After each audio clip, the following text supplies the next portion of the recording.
Welcome back to Bible Study. My name is Kevin Young, and I have the privilege of serving at Christ Table as lead clergy. If you'd like to know more about Christ Table, you can visit the URL that is right up there, www.christstable.today. Sign up for the email list there so that you'll know everything that's going on around this ministry. If you'd like to know more in particular about this Bible study, then that is simple as well. All you need to do is visit the URL that is right there in front of me, go.christstable.today/fearnot. You can find a schedule of the entire Bible study right there by PDF. You can also find a study guide that goes through each and every day of this study, gives some discussion questions for reflection for you, gives some other content for introductions and devotionals, and it's absolutely free to you. Now, if you'd like a printed copy of that, we offer a printed copy, this real nice spiral-bound copy of the Bible study. You can get that there as well, but the PDF is free. I always kind of downplay the paid version of it, but we rely on that in order to keep these things coming to you. So if you're able to do that and or want a physical copy of it, we can get that to you. But if not, the resources are there for free, simply to help you navigate your spiritual journey wherever you are. And I know that many of you are disillusioned, disappointed, done with the church, and so we are kind of intentionally in that space, but we find that a lot of people who aren't there still appreciate the things that we have to say and the perspectives that we bring to Scripture. And so no matter who you are or where you are in your spiritual journey, we are glad that you are here. And we find ourselves here in week 3, day 3 today in 1 Peter chapter 3, verse 15. So whenever we come to 1 Peter, one of the things that we have to recognize, and I guess maybe that happens in any of the books of the Bible that you come to, is that it was written in a particular time to a very particular people for a very particular reason. And understanding those things kind of helps you utilize it as a lens to understand that particular book. Now, 1 Peter in particular was written to a community of Christians who were right on the cusp of persecution, a very serious persecution that was very broad and very difficult and very deadly eventually for many of them. And so whenever we come to 1 Peter, we need to kind of understand that this is written to a group of Christians who are suffering, and that suffering is not going to cease anytime soon. So 1 Peter chapter 3, verse 15. Instead, you must worship Christ as Lord of your life. And if someone asks about your hope as a believer, always be ready to explain it. Now, I come to verses like this, and I have to admit that it is oftentimes difficult for me to take them completely seriously unless I'm in a really happy frame of mind. And I know it's Christmas, it's the holidays, but many of us have a very difficult time pushing aside the difficulties that we face in our lives, putting them in a box in order to celebrate the season. There's a lot going on, a lot that has gone on, a lot that will potentially go on in our lives. And sometimes we can box that up and put a nice bow on it and sit it aside until Christmas or after Christmas and then open it back up and jump back into the reality of our lives. But sometimes it's just hard to rest in that fantasy. And so I come in a verse like this and I say, okay, you must worship Christ as Lord of your life. Okay, yeah, the list of things in Christianity that I must do, that I should do are long. And sometimes those are easy. And sometimes I find it really difficult to do those things. And other times I come at them and I say, yes, I should do that. Yes, that's right. But then I don't. Many people would say growing up that I give lip service to it. Like I say it, but I don't necessarily live it. And if someone asks about your hope as a believer, always be ready to explain it. Even in the times in my faith where I was most firm and confident in what I believed, this was tough. If someone asks about your hope as a believer, be ready to explain it. How do I explain it? How do I explain the inexplicable? I don't even understand, oftentimes, many of the things that I believe. And at some point or other along the way, I gave up trying to, because I don't need certainty as much as I simply need faith. I am certain in my own mind that there is a divine God, that there is something that is out there, that there is a creator if there is creation. How that happened, why it happened, how all those pieces fit together. On varying days, I have difficulty with those things. I believe that Jesus existed. I do believe that he died, he was buried, that he raised from the dead. I believe in the miraculous. But it is difficult for me to explain that hope to other people. So why this verse in the middle of suffering? This doesn't seem to help my suffering. This doesn't seem to help me conquer the fear of what could be when I'm facing the worst and it's outside of my control.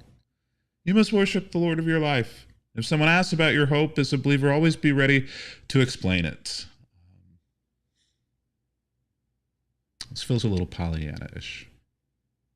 And this is some of the difficulty, I think, with taking a verse and just kind of ripping it a little out of its context and just running with it. And so we started by giving the background as to why this book, First Peter, is written. And so that's going to help us maybe understand a little bit contextually about what's going on in this verse. But the other thing that sometimes we need to do in order to put things in their proper place is to read around it in order to understand how we got to this verse and what's happening after this verse, to make sure that our assumptions are correct and that we're not way out of line in what we're thinking. So why don't we do that? Why don't we back up a few verses in 1 Peter chapter 3 to verse 13? And we could go further back, but let's start here. Feel free to read the entire chapter. Feel free to read the entire book. Feel free to read the entire Bible. Nobody's stopping you. But we're talking about suffering, right? And so this is a good place to pick up. Verse 13. Now, who will want to harm you if you are eager to do good? And so it's questionable who and how many are going to want to cause you grief or suffering if you're truly doing good, if you want to do good. But there are those people.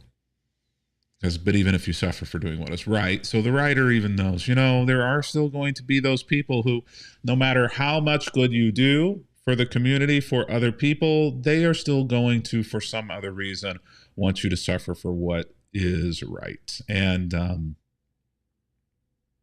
got to say it. Any of you who have been around other Christians for any length of time, especially, and even if you have been inside of Christianity and churches, you understand that even in churches, even religious people, spiritual people, even people who name the name of Jesus Christ, oftentimes are eager for you to suffer even when you're doing right. Some of the most painful suffering that I have endured has been from other Christians, oftentimes even in the context of church.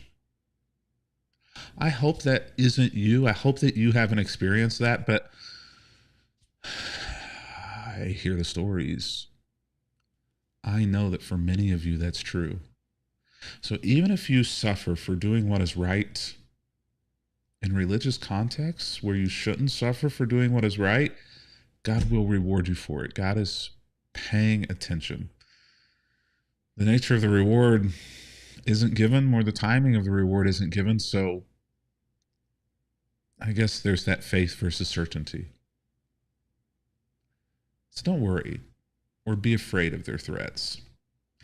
Easier said than done, right? Don't worry. Don't be afraid of their threats.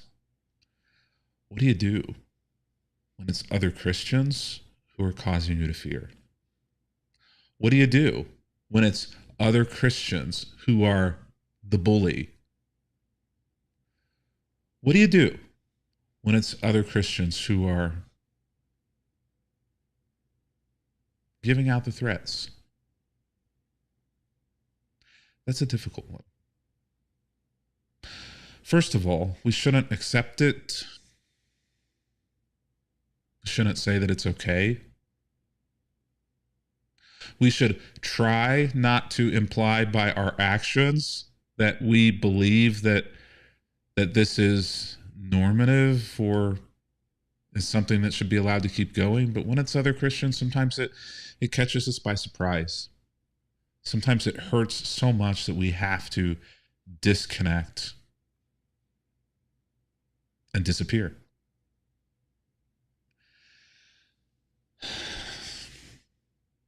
When other Christians are the bullies, when other Christians are the ones who are causing suffering, that may be one of the most difficult things. So why don't we I'm going to go back here to this previous slide. So don't worry or be afraid of their threats, even if you suffer for doing what is right, whether it is Christians or non-Christians. But instead, whenever that's happening, whenever other people are bullying you, even other Christians, worship Christ as Lord of your life. So there, what I read into that is whenever that happens, you have to keep the main thing, and that is Jesus. Somebody asked me the other day, how did you survive the most difficult seasons of deconstruction and church trauma? And it's because Jesus was my anchor. Quite simply, literally, clearly, it was simply Jesus for me. Keeping Jesus the main thing and central allowed me to survive when a lot of other things that I had faith in, I could no longer put my faith in. So in those moments where suffering comes, whether it be from inside the church or outside the church, whether it be from Christians or non-Christians, whether it be from people who were your friends or have never been your friends, no matter where or what or how or why, keep Jesus as Lord or as the main thing in your life. And if somebody asks about your hope as a believer, always be ready to explain it. And so for me, my hope was simply Jesus. That is what gave me hope. But whenever you're explaining your hope, what keeps you moving forward, what keeps you on 2 feet, what keeps you getting out of bed to face the day, no matter how difficult or how traumatic or how much suffering may come during that day, whenever you are explaining the hope, whenever you are making Jesus and the worship of him Lord of your life, do this in a gentle and respectful way. Sadly, so many Christians today are not known for gentleness or respect. Really, frankly, any of the fruits of the Spirit from Galatians 5:22 and 23, love, joy, peace, long-suffering, patience, gentleness, and meekness. There are at least 1 or 2 others there. Against such, there is no law against those things. No spiritual law prevents you or speaks against that. And so essentially here, whenever you are explaining hope or yourself to people who are causing suffering, do it in a gentle and respectful way so that you can keep your conscience clear, so that you won't end up in the wrong and causing harm as well. And so if you act admirably, or I might say if you act in a way that represents Christ well, gentle and respectful. Some people have this wrong view of Christ because the only thing that they see is him flipping tables and calling people whitewashed tombs. And if that's your view of representing Jesus, you're missing Jesus. And so if people speak against you whenever you are gentle and respectful, then they will be ashamed when they see what a good life you live because you belong to Jesus. And I love that line because essentially what you're doing here is you are evangelizing other Christians. You're teaching other people who claim Jesus about Jesus whenever you act like Jesus, with the hope that the promise here in 1 Peter 3:16 will come true, that whenever they see truly the way of Jesus in the life of you and how you live, then they will be ashamed because they will see that you belong to Christ and they will recognize that they do not. And I wish I could promise you that this would always happen each and every time. And I can't, but what other way do you have? You can walk away. The bullying will continue, or the bullying will win. And sometimes you do got to walk away. Sometimes that is the best thing for you in the moment, is to end the trauma and to set boundaries, even with other Christians and even with churches. Sometimes the juice isn't worth the squeeze.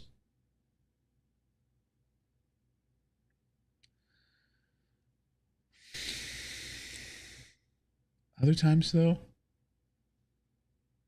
you stick around and you show them what a true life of faith looks like, and you show them what it looks like to truly belong to Jesus. I might even suggest that sometimes by walking away, you show them what it looks like to truly belong to Jesus. Fear not. Fear not. Whenever the bullies come your way to make you suffer, God sees. God knows. You've got this. Fear not. Until tomorrow.